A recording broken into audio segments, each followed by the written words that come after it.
encore ce qui se passe au Congo, mais je ne suis pas surpris parce que c'est ce que j'ai toujours dit depuis autant d'années. Je ne vais pas revenir sur mon histoire avec le président Boukadia parce qu'il est en ligne. Monsieur le Président, bonsoir à vous. Bonsoir, monsieur Robert Ivata. Monsieur le Président, comme nous sommes ce jour de fête du Ramadan, j'ai beaucoup d'amis qui fêtent leur fête, je tenais déjà à leur souhaiter bonne fête. Monsieur le Président, pour vos amis qui fêtent le Ramadan ce soir, qu'est-ce que vous pouvez leur dire? Écoutez, je ne peux que leur souhaiter une très bonne de Ramadan et une très bonne fête.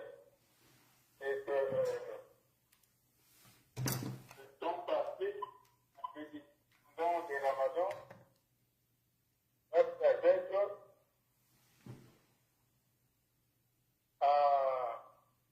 à tous les esprits de nous acheminer vers une quiétude du monde.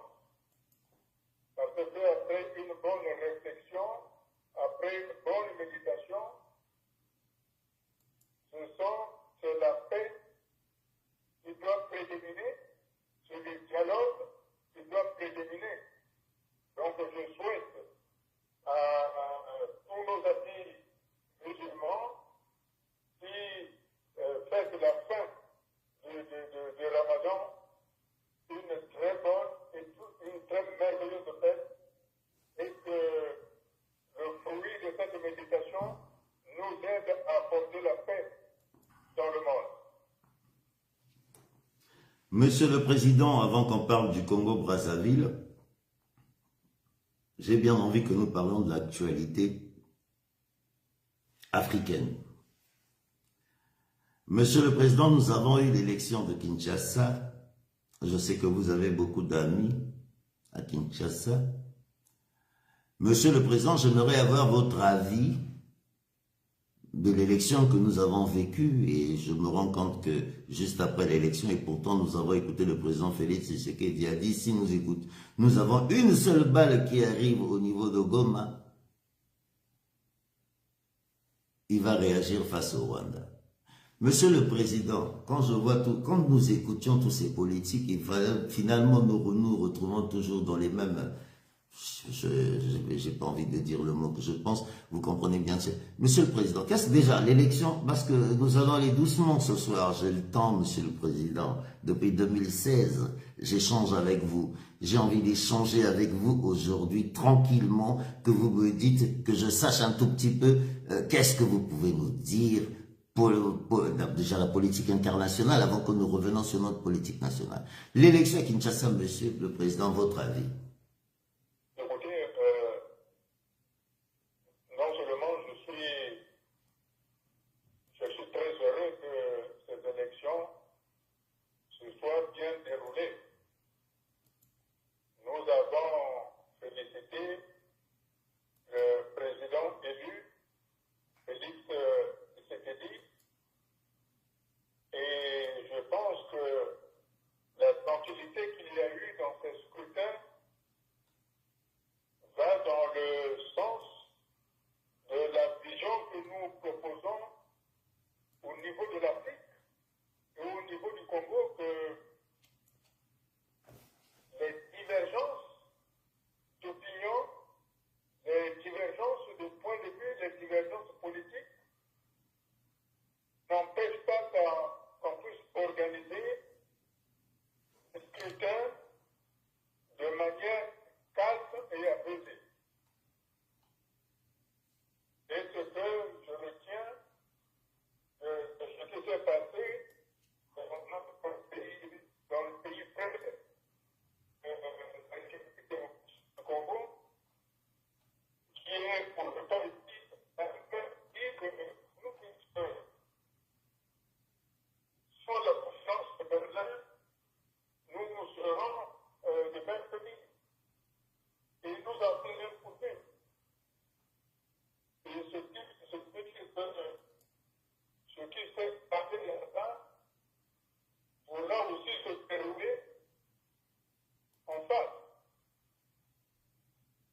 Monsieur le Président, j'ai l'impression que vous avez un problème de connexion, sinon nous changeons de ligne.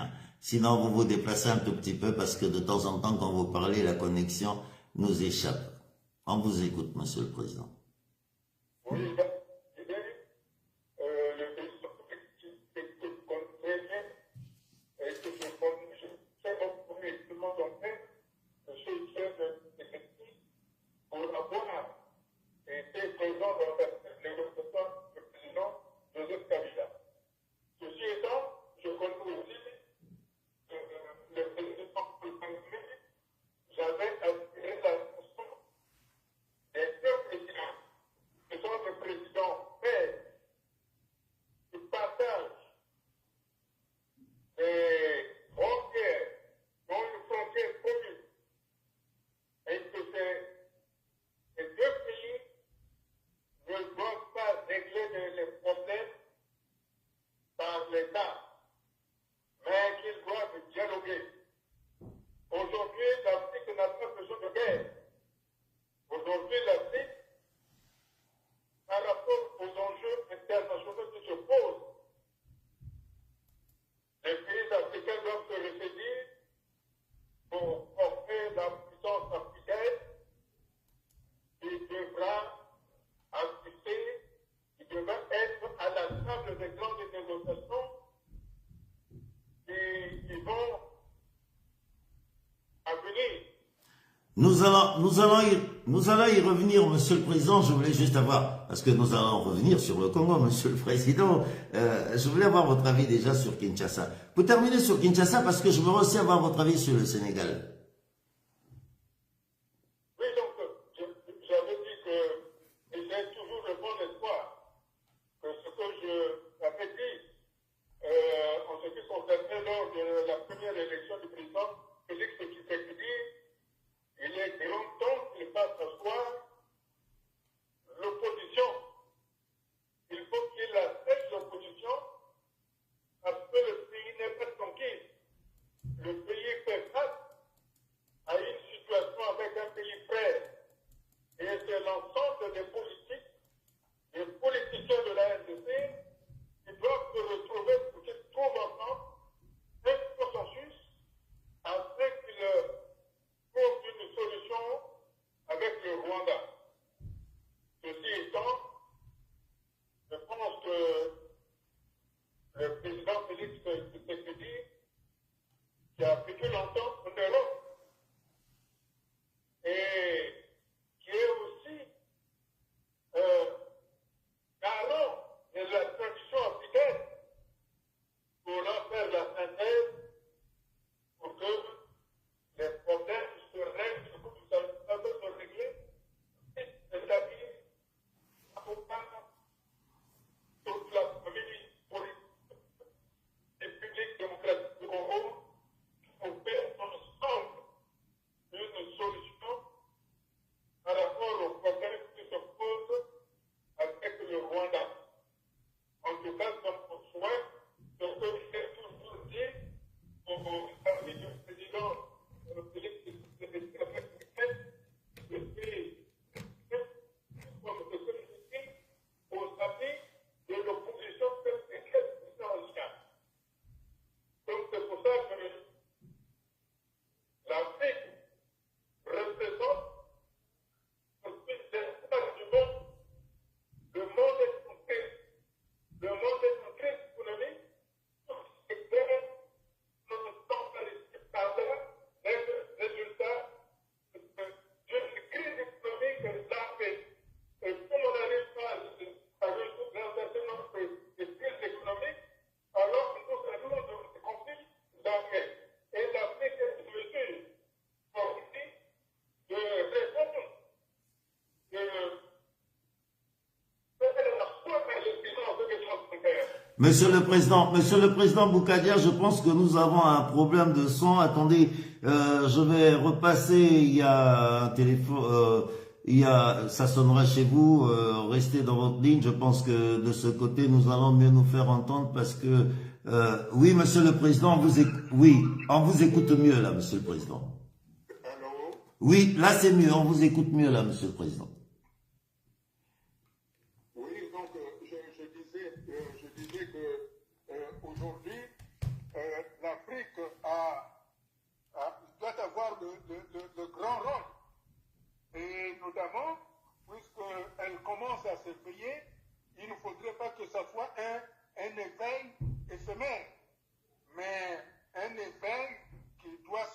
dans le temps et qui doit apporter des propositions au niveau de la communauté internationale.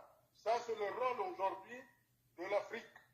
Voilà ce que je peux dire de l'élection du président Félix Tshisekedi, qui doit faire asseoir son opposition pour qu'il résolve, qu'il trouve ensemble les solutions qui se posent à la République démocratique du Congo par rapport au conflit majeur qu'il a avec son pays frère, le Rwanda. Monsieur le Président, en parlant du Rwanda, j'ai vu que vous avez écouté Monsieur Cédric Balou, si je ne me trompe pas. Qu'est-ce qui se passe effectivement? J'ai été coupé, Monsieur le Président. Vous pouvez informer cette population. C'est quoi cette histoire? Parce que nous avons écouté le Premier ministre Makosso qui a dit que non, ils ont signé un contrat de 20 ans. 20 ans, il a même cité des entreprises qui avaient signé des contrats depuis 2015 et 2015. Bon, après l'État a récupéré. Monsieur Boukadia, vous qui êtes politique, éclaircissez-nous un tout petit peu, Monsieur Boukadia, parce qu'on ne comprend plus rien. Cette vente du Rwanda, je vois que tout le monde, je vois que les Congolais sont fâchés, les gens sont excités, le Rwanda, les gens ont peur. Nous avons aujourd'hui des audios qui partent de Kinshasa, nos frères de Kinshasa avec lesquels nous avons partagé pratiquement toute notre vie ensemble, 60 ans de jolibilité, comme on dit. Mais aujourd'hui, tel que ces partis-là, nous risquerons d'avoir des problèmes avec nos frères de Kinshasa. Parce que quand la carte a été définie par les journalistes de Kinshasa, et surtout quand on nous dit que le Rwanda est en train d'acheter dans tous les 4 coins du pays, du monde, Monsieur le Président. Monsieur le Président, qu'est-ce qui se passe? Les politiques, vous qui êtes politique, Monsieur Boukadia, vous connaissez tous ces hommes politiques, qu'est-ce qui se passe? Le Congo a fait quoi? Est-ce que nous méritons ça? Monsieur Boukadia, déjà l'histoire du Rwanda, qu'est-ce que vous pouvez nous dire? Qu'est-ce qui se passe? Écoutez, Monsieur Robert Ibaka, aujourd'hui, c'est d'abord une tristesse. Une tristesse de constater qu'effectivement, l'État est mort au Congo-Brazzaville. L'État est définitivement mort. Et quand je dis qu'il n'y a aucun gouvernement au Congo, tout le monde lève les bras au ciel. Mais un gouvernement existe parce qu'il est assis, il est rendu légal, il est rendu légitime par des textes constitutionnels. Et quand le même gouvernement, si tant est qu'il y ait un gouvernement au Congo, viole sa propre constitution qui le rend légitime, il y a lieu de se poser la question. J'entends par ici, par là, que le Congo a signé un accord cadre entre le Congo et le Rwanda. Mais il me semble, moi je n'étais pas d'accord avec cette constitution-là, hein, où on vote une constitution et on l'applique, où on ne la vote pas et puis on fait n'importe quoi. Mais quand on soumet par une constitution sur mesure, et dans cette constitution-là, il y a un article, l'article 219, qui dit que aucune cession, aucun échange et nulle acquisition d'un territoire national n'est valable sans le consentement du peuple congolais appelé à se prononcer par la voie du référendum. Mais peut-être que parce que j'étais en prison qu'il y a eu un référendum sur la validité de l'accord cadre entre le Rwanda et le Congo. Et je rappelle, pour à l'intention de ceux qui ont signé signé ces accords-là, que ce soit du côté du Congo, que ce soit du côté du Rwanda, un accord cadre ne concerne pas la cession d'un pays, la cession des terres. Un accord cadre est un instrument de planification d'une commande publique. Alors que si on n'a pas la capacité d'intégrer les notions financières au niveau international, on évite d'emmener le peuple dans du désordre. Parce que cet accord cadre-là n'a pour but que de mettre du désordre au Congo-Brazzaville. Ça ne devrait pas avoir lieu parce que ce gouvernement ou ce ministère n'avait pas le droit légitime et légal de signer un accord cadre entre le Congo et le Rwanda. Sauf si ce gouvernement invite le peuple congolais à un référendum pour dire que nous allons céder pendant un certain nombre d'années une portion du territoire au Rwanda. Ça n'a pas été le cas. Et si le Rwanda va dans ce sens-là, il est à craindre que si jamais il y a des modifications de manière très difficile au Congo, que les relations diplomatiques entre le Congo et le Rwanda puissent être posées. Voilà. Je pense que cet accord cadre-là n'a pas lieu d'être appliqué parce que légitimement, du point de vue de la Constitution que M. Sassou a imposé aux Congolais dans son article 219, cet accord cadre ne peut pas avoir lieu, d'une part, et d'autre part, un accord cadre est un instrument de planification d'une commande publique par rapport à un acheteur sur des marchés bien précis. Monsieur le Président. Ne peuvent pas être l'objet ne peut pas être l'objet d'un marché. Ça n'existe nulle part au monde. Alors je voudrais conseiller à ceux qui sont disant des ministres de repartir à l'école pour apprendre les notions de la planification et de l'utilisation des instruments financiers. Quand on ne connaît pas, on demande.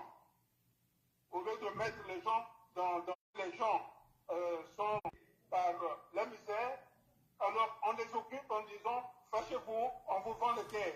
Alors ça n'existe pas. Parce que ce qu'ils posent là, ce qu'ils ont posé là, ça peut être l'objet des ruptures des relations diplomatiques avec le Rwanda. Et si jamais le gouvernement du Congo se changeait de manière brutale, l'existence des rapports diplomatiques avec la République du Rwanda serait posée. Mais Monsieur le Président, nous risquerons d'être en froid avec nos frères de Kinshasa parce qu'ils sont en train de se lever là, de nous tirer la sonnette d'alarme. Congo, Brazzaville, Boko Salanini, pourquoi vous avez fait rentrer? Je vous pose cette question, Monsieur Boukadia, parce que je sais que vous connaissez, vous avez des réponses. Mais qu'est-ce qu'aujourd'hui nous pouvons faire, dire à nos hommes politiques? Parce que j'ai écouté le Premier ministre, vous avez dû l'écouter, Colline Makosso, qui a expliqué que c'était un contrat. Je n'écoute pas cet individu-là. Mais bon, enfin, je vais vous dire ce qu'il a dit. Il a dit oui. J'ai toujours dit que ce monsieur, quand il était ministre de l'Éducation nationale, il a détourné à son profit des fonds de la Banque mondiale qui étaient destinés à réhabiliter des écoles et des lycées. Quand quelqu'un détourne des fonds de l'éducation nationale, il ne peut pas être considéré comme un ministre ou comme un premier ministre. Mais oui, mais Monsieur le Président, là, il nous a dit, il a démontré, il a fait son spectacle. Après, non, je vais appeler ça un spectacle. Et ça, je l'assume pour nous faire comprendre que c'est un contrat que les Rwandais ont pris pendant 20 ans ils ont signé pendant 20 ans, 20 ans, et après 20 ans, bon, ça va revenir à l'État congolais. C'est quoi ces accords-là que les politiques signent 20 ans, 30 ans, 40 ans, ou 50 ans même avec des pays? Je sais même plus si c'était 20 ans. Monsieur, il a dit, il a accordé, il a dit après 20 ans, ça va revenir, les terres vont revenir au Congo, et puis bon, le Rwanda va nous mettre des belles immeubles, des belles routes, et puis bon, ça revient au Congo. Monsieur Boukadia, qu'est-ce qui se... Monsieur Robert Ibaka. Oui, monsieur le président. Monsieur Robert Ibaka. Je viens de dire que si ce monsieur est sérieux, si le ministre qui a signé ces accords-là sont sérieux, j'espère qu'ils ont été à l'école, il faut qu'ils lisent l'article 219 de leur constitution qui leur confère l'existence de ce qu'ils sont. L'article 219 de leur propre constitution, que moi je ne considère pas, mais qu'eux ils considèrent. Cet article 219 ne leur donne pas ce pouvoir-là. Donc je ne peux pas dire plus que ça. Je ne peux pas dire plus que ça. Mais ce que moi je souhaite, parce qu'il faut arrêter le désordre, ce que je souhaite aujourd'hui, c'est que le Congo se trouve dans une situation très difficile. Et j'en profite pour féliciter le courage du monsieur qui a parlé avant que vous ne m'accordiez la parole. Cédric Balou, on l'appelle. Je le félicite. Hein? Et j'ai toujours dit que ce qui arrive aujourd'hui au Congo-Brazzaville, c'est de la responsabilité de tous les Congolais. Parce que tous les Congolais ont laissé faire. C'est de la responsabilité des religieux. C'est de la responsabilité des partis politiques. C'est de la responsabilité des organisations syndicales. C'est de la responsabilité des forces armées congolaises. C'est de la responsabilité de tout le peuple congolais qui a laissé faire. Donc, je suis heureux et merveilleux quand j'entends qu'il y a des jeunes qui veulent prendre en main le destin du pays. Et c'est une chose à féliciter, c'est une chose à encourager. Aussi, comme je l'ai dit, quand j'ai, à un moment donné, en 2013, disons en 2010, quand j'ai dit au président Sassou, il faut qu'on s'asseye parce que de la manière dont le Congo est en train d'être dirigé, nous risquons de connaître des dérives. Nous risquons de connaître des divisions tellement profondes qu'il nous fera difficile. Alors on a commencé à mettre en place une certaine division du Congo, soi-disant basée sur le tribalisme. Et à ce moment-là, j'avais consulté, j'avais discuté avec beaucoup d'acteurs politiques. J'avais discuté avec M. Clément Mirassa. J'avais discuté avec M. Myokono. J'avais discuté avec le général Ngonondele. J'avais appelé M. Mathias Sonton. En France, j'ai discuté avec Maître Martin Berry, avec M. Magloire Noba. J'avais dit il faut qu'on s'asseye. Sinon, nous risquons de connaître des divisions qui seront tellement importantes que ça sera difficile que le Congo puisse se ressaisir. Et j'avais même poussé le bouchon très loin.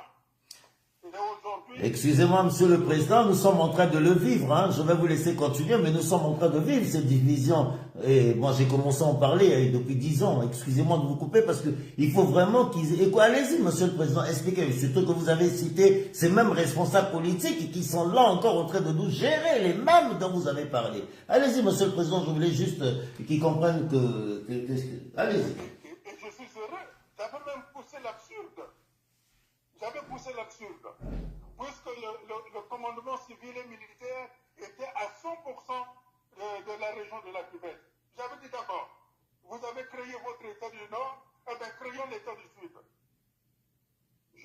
pensais qu'il y aurait des gens qui allaient dire, mais qu'est-ce qui se passe?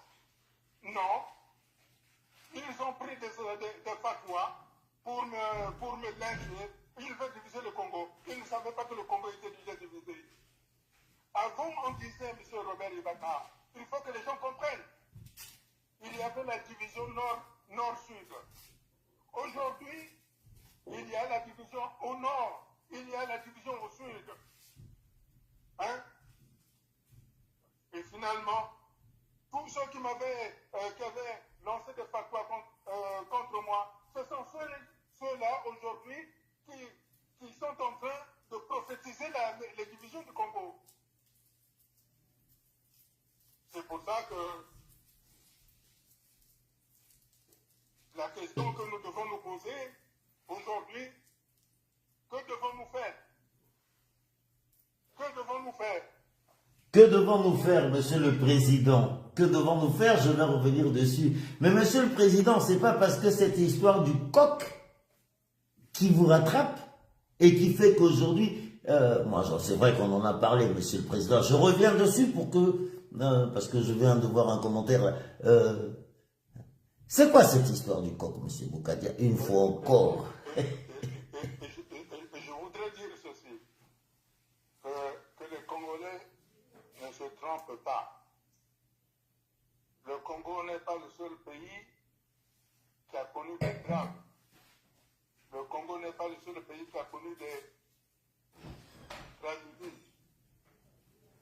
Le Congo n'est pas le seul pays où on a connu des crimes économiques et des crimes de sang.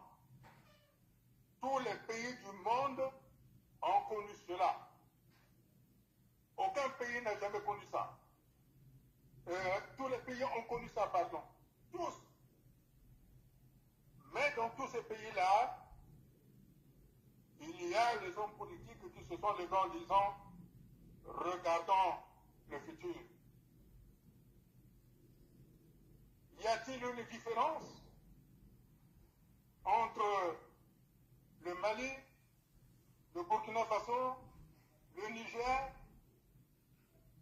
la Côte d'Ivoire, le Sénégal, le Tchad, le Gabon et le Congo? La différence, c'est que ces pays ont connu aussi certaines dérives. Mais ils se sont rattrapés en disant l'unité de nos peuples. Alors qu'au Congo, tout le monde fait tout pour qu'il n'y ait pas d'unité du peuple. Tout le monde se cache derrière son ethnie, derrière sa région. Et c'est ça le drame du Congo.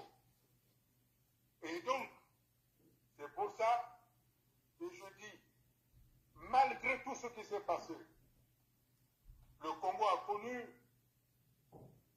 de grandes difficultés.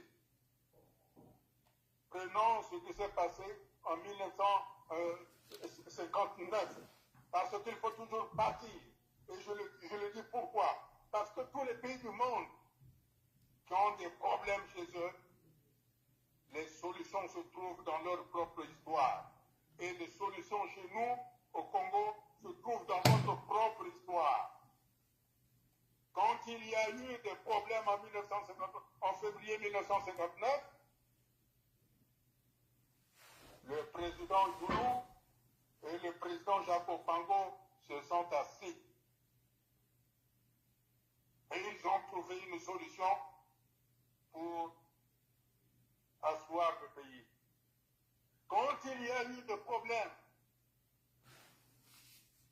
à l'avènement du commandant Marien Ngouabi, le commandant Marien Ngouabi s'est élevé au-dessus de tout, au-dessus de l'ethnie, au-dessus de la tribu, au niveau de la zone nord, pour aller voir le président Alphonse Massamba-Diba, pour discuter du problème du pays. Mais il est clair que le moment n'était pas venu. Il y a eu des incompréhensions et on a connu ce que nous avons connu. Et aujourd'hui, ceux qui s'est passé en 1959 est en voie d'advenir là demain. Est-ce que nous devons laisser le pays aller dans ce sens-là? Là, je suis d'accord avec vous, Monsieur le Président. Le pays aller dans le règlement de la violence des problèmes? Non. C'est pour ça que si l'histoire doit retenir quelque chose au Congo, c'est l'avènement de l'Union nationale. Et il n'y a que M. Sassou qui est capable de dire que nous voulons l'Union nationale. Parce qu'il est l'héritier de ce que devait faire le président Marien Wabi. Et donc c'est à lui de continuer le travail que devait faire Marien Wabi, c'est-à-dire l'union du Congo. C'est son devoir. C'est ça ce que le peuple congolais, de génération en génération, reconnaîtra que le président Denis Sassou Nguesso a permis l'union nationale pour éviter la dislocation du Congo. Comme je venais de le dire, au nord, il y a des divisions atroces. Au sud, il y a des divisions atroces. Alors, s'il faut faire ce peu, c'est là qu'il va montrer que c'est un homme politique. C'est en cela, c'est le seul héritage qu'il doit laisser à la génération future. Car le reste, si jamais il y a une autre solution, les noms qu'on a donnés de lui sur les avenues, les immeubles qu'il a construits seront rasés. Mais la seule chose qu'on ne pourra pas raser, c'est qu'il aura permis l'Union nationale. C'est ça l'histoire. C'est ça ce que les nouvelles générations reconnaîtront.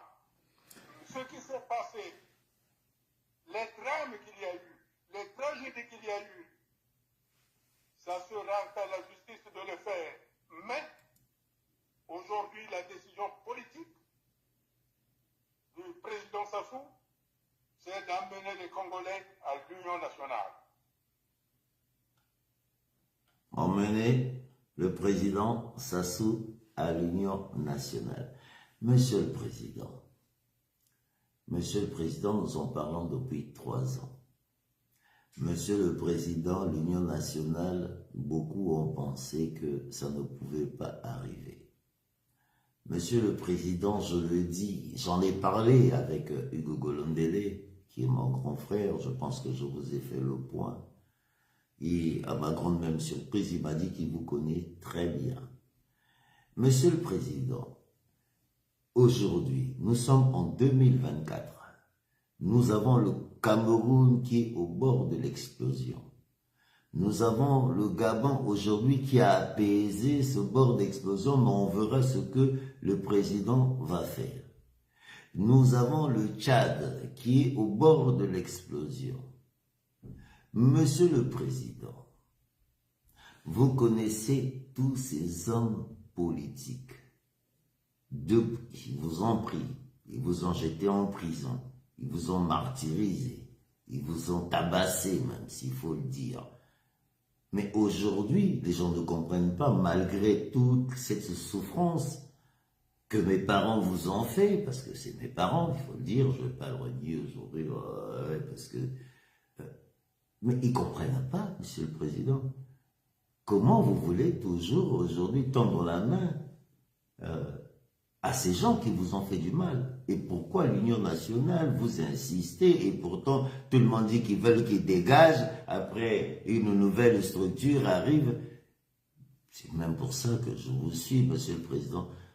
Mais j'ai besoin que vous faites comprendre un tout petit peu, parce que c'est difficile. Hein. Moi, je parle à tous ces gens-là, oui, Boukadia, j'ai dit Boukadia est en prison, foutez-moi la paix. Excusez-moi du terme, hein, Monsieur le Président, parce qu'au moins, vous avez subi la prison. Moi, je sais ce que c'est, parce que j'ai un père qui a passé toute sa vie en prison. Monsieur Boukadia, pourquoi vous insistez à tendre la main? Vous savez, la date d'aujourd'hui, pour moi, une date très difficile.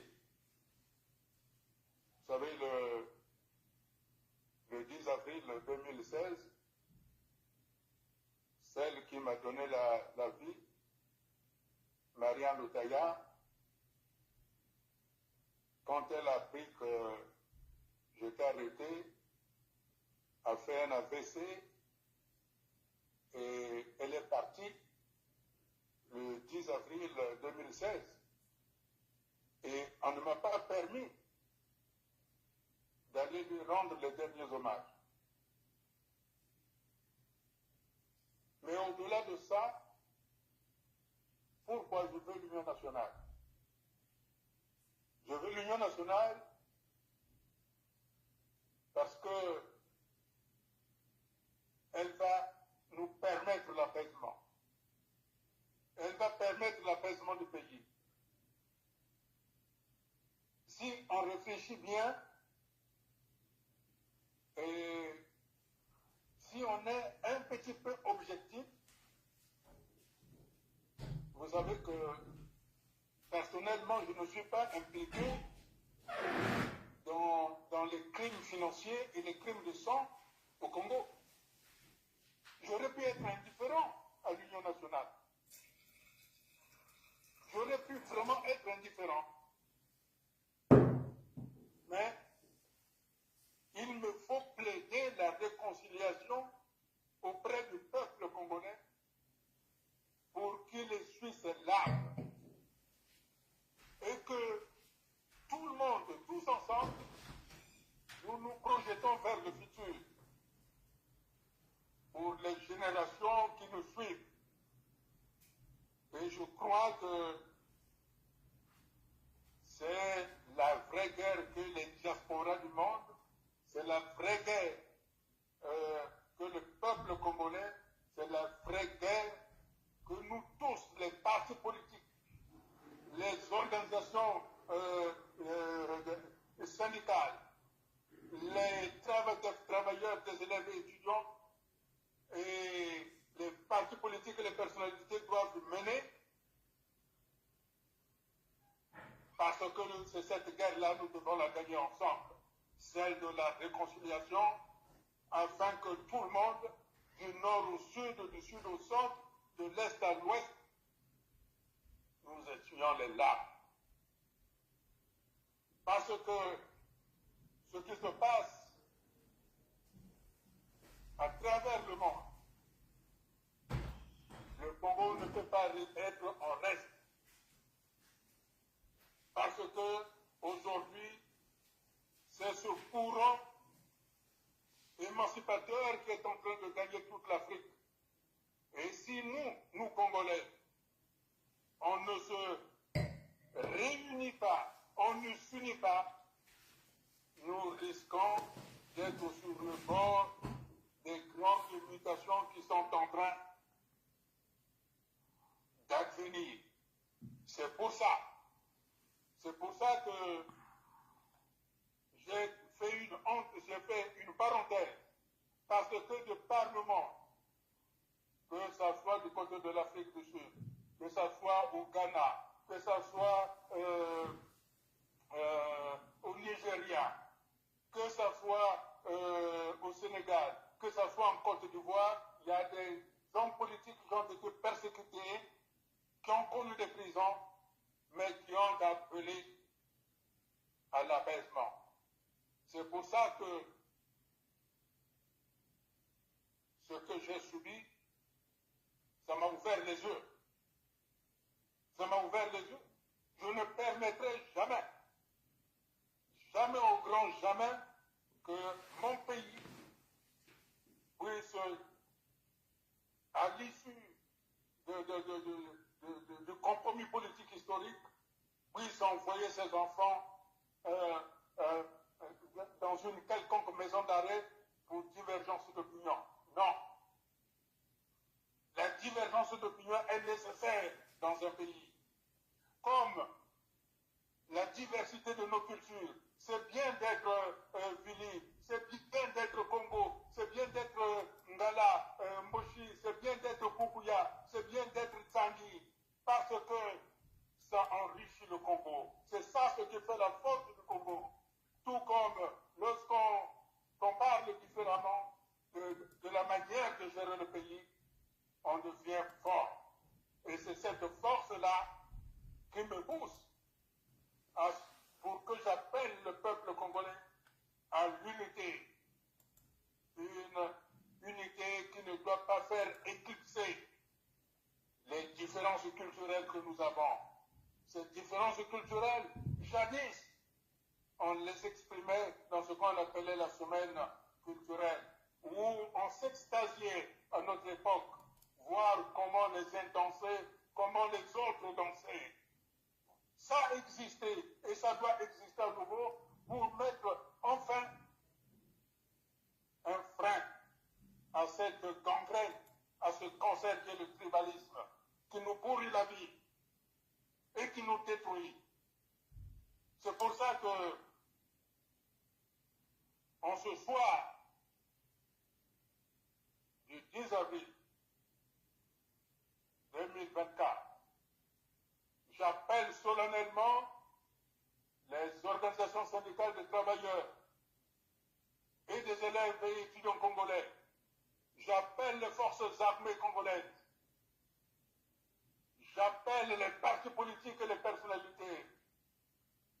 J'appelle les congrégations religieuses, les catholiques, les protestants, les salutistes, les Ngunza, les matouanistes, les libres penseurs et les diasporas à travers le monde, que nous devons prendre les responsabilités qui nous incombent pour la survie du pays. Dans le cas contraire, nous serons tous responsables de ce qui est en train de se préparer. Et personne ne pourra dire « je ne savais pas ». C'est ici que chacun doit réfléchir à ce que nous voulons demain. Et je montre la voie, c'est l'union nationale.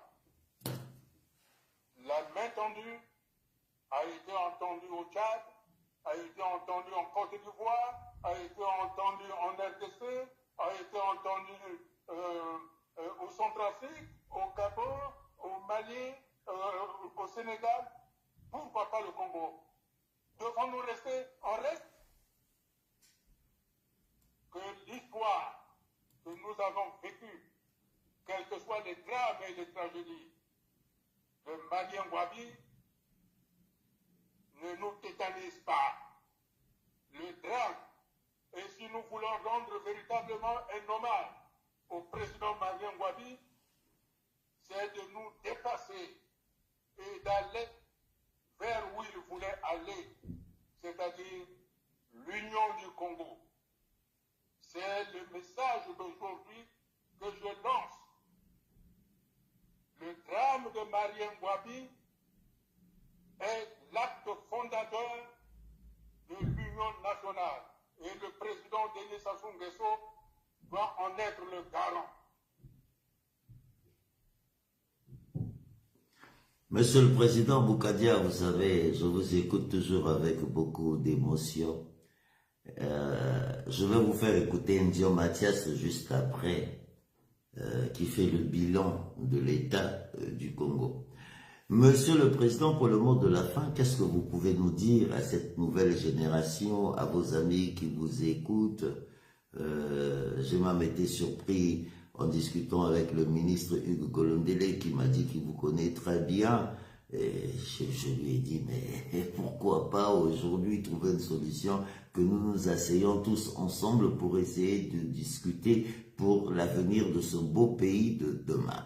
Monsieur le Président, pour le mot de la fin, en parlant de ça, je vais faire un gros coucou à tous les boukadistes, parce que ils sont nombreux du côté de Pointe-Noire, bonsoir à vous, du côté de Brazzaville, bonsoir à vous, du côté de Wando, j'ai même vu à Wando, vous êtes très suivi, monsieur Boukadia, du côté d'Oyo, bonsoir, ils sont nombreux à vous écouter. Il me dit, Bob, monsieur Boukadia, c'est la solution, c'est pas pour vous flatter, hein, monsieur Boukadia, monsieur. D'abord, vous avez appris à me connaître. Vous savez que je ne suis pas un flatteur. Monsieur Boukadia, pour le mot de la fin, bonsoir à madame Boukadia aussi qui doit être à l'écoute. Pour le mot de la fin, qu'est-ce que vous pouvez dire juste après Ndio Mathias dans Ebakacho? Qu'est-ce que vous pouvez dire pour tous les téléspectateurs et téléspectatrices qui nous écoutent, très chers compatriotes? Merci encore une fois d'accepter mon invitation. Monsieur Boukadia, le mot de la fin. Écoutez, monsieur Robert Ibakat, c'est d'abord pour moi une grande joie d'utiliser ce média, un média qui me permet de parler au peuple congolais, à la jeunesse congolaise. Je voudrais dire, il y a ceux qui rêvent que ce qui s'est passé au Sénégal puisse advenir au Congo. C'est noble, mais je voudrais leur rappeler que nous n'avons pas le même passé. Le Sénégal n'a pas eu autant de passifs que nous au Congo. C'est pour ça que il ne faut pas juxtaposer les choses. Néanmoins, le plus important, c'est que chaque pays, en fonction de son histoire, a les solutions dans son histoire. Et nos solutions au Congo-Brazzaville sont dans notre propre histoire. Au Gabon, au Tchad, en RDC, au Sénégal, en Côte d'Ivoire, au Mali, au Burkina Faso, au Niger, au Togo, et j'en passe. Dans ces différents pays, il y a eu moins de ressentiment, moins d'aigreur, moins de rancœur et moins de préjugés. C'est pour ça que il y a eu des facilités. Chez nous, il y a eu tant de problèmes. Mais ces problèmes peuvent être dépassés et nous devons les dépasser. C'est surtout vous les jeunes qui devez dépasser parce que vous êtes l'avenir. Alors, ne vous laissez pas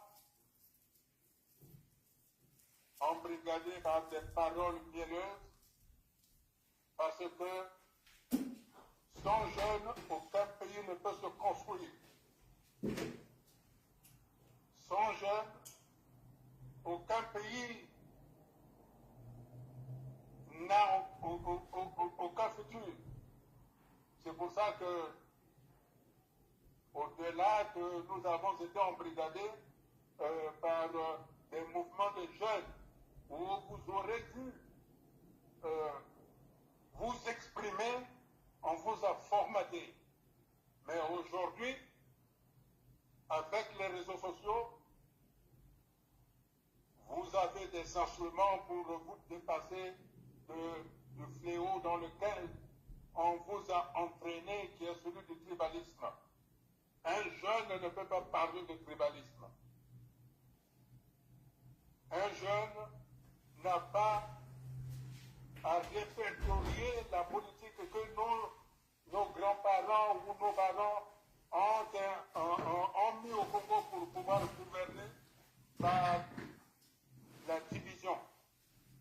Un jeune est fait pour unir les jeunes. Alors, cette unité, l'union nationale, c'est vous les jeunes qui devez en être les promoteurs, parce que c'est votre monde.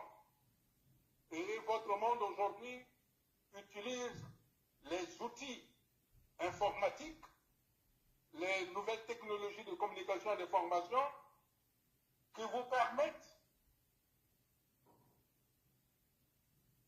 de vous connaître. Alors, je compte sur vous les jeunes de nous amener vers cette union nationale. Quand vous voudrez de cette union nationale, nous les anciens, nous viendrons à l'union nationale. Vous les jeunes, quand vous voudrez que le Congo change, que le Congo change, nous les anciens, nous changerons. C'est à vous de nous faire changer. Eh oui. Mes amis, comme le disait M. Robert Ibaka, et comme l'a dit mon parent Yves Ngolondele, qui ne connaît pas Bougadio au Congo. Moi, j'ai été avec tout le monde. J'ai connu Ekondi Akala venait chez moi. Ah, ça c'est mon père, Ekondi Akala. Ah! L'ancien ambassadeur du Congo à Paris, son Excellence, M. Jean-Marie Ewenge venait manger chez moi. Ange-Edouard Bougui venait chez moi. Justin Lekoundou venait chez moi. Qui ne venait pas chez moi? Hein? Même celui qu'on appelait le maire nommé, son nom m'échappe, malheureusement il est mort. Mais vous avez cité trois de mes pères là, Ekondi Akala et Mwenge, ça c'est mes papas ça. Surtout le vieux Ekondi. En parlant du vieux Ekondi, bonsoir à toi très cher père. Ah, lui il est encore en vie comme Ekondi Akala, le papa de Kani. Ça c'est mon papa ça. Voilà, donc, Oui, oui. avec tout le monde, comme je l'ai déjà dit. J'ai déjà dit que mes premiers diplômes en France, c'est le professeur Pascal Lissouba qui l'a signé quand il enseignait à l'université Val-de-Marne. Hein? J'ai rencontré Mary Martin quand il était en France. J'ai discuté avec Madame Claudine Monari, j'ai discuté avec tout le monde, tout ce monde-là. Donc, il n'y a pas lieu d'entamer des divisions inutiles. Nous nous connaissons tous au Congo. Tous. Et s'il y a quelqu'un, s'il y a des gens qui disent qu'ils ne me connaissent pas, qu'ils aillent voir le général